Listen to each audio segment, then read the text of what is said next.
మీరు article 370 35A రద్దు చేయడం కానీ దాని కారణంగానే 70 సంవత్సరాలుగా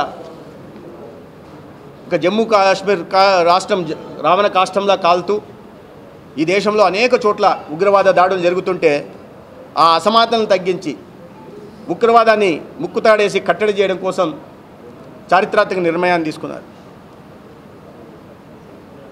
ముస్లిం సమాజంలో మహిళలకి జరుగుతున్న అన్యాయాన్ని సరిచేయడం కోసం ట్రిపుల్ తలాక్ లాంటి చట్టాన్ని తీసుకొచ్చారు. వక్ఫ్ ఆస్తులు కేవలం కొంతమంది చేతుల్లో ఉండి 85% పేదరికంలో మగ్గుతున్న ముస్లిం సమాజానికి అన్యాయం జరుగుతుంటే ఇవాళ దాన్ని సరిచేయడం కోసం వక్ఫ్ రద్దు చేస్తూ ఒక చట్టాన్ని తీసుకొచ్చారు.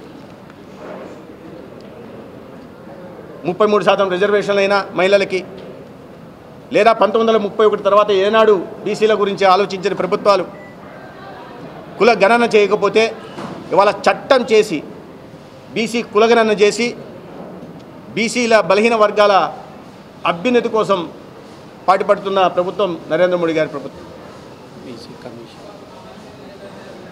ఎన్సీబీసీకి national commission for backward classes కూడా చట్టభద్రత కల్పించడం వల్ల రాజ్యాంగ భద్రత కల్పించడం వల్ల 600 కులాలకు అదనంగా కూడా లబ్ధి జరగబోతుంది. గతంలో కాకా కల్కర్ని కానీ బీపీ మండల్ కమిషన్ని కానీ బుట్టదాఖలు చేస్తే వాళ్ళ రికమెండేషన్ని ఇవాళ మోడీ గారి ప్రభుత్వం చట్టాలు తీసుకొచ్చి అండగా నిలబడుతుంది. ఇవన్నీ ఇటువంటి చారిత్రాత్మక నిర్ణయాలు తీసుకోవాలంటే ఒక ధైర్యం కలిగిన నాయకత్వం కావాలి.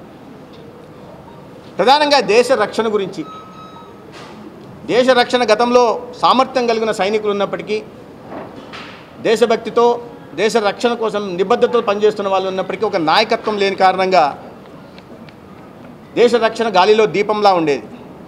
ఇవాళ ఆ పరిస్థితులు మారాయి. ఎక్కడ ఉగ్రవాద దాడులు జరిగినా సరైన సమాధానం గతంలో చెప్పేవాళ్ళం కాదు. ఇవాళ ఈ 11 సంవత్సరాల్లో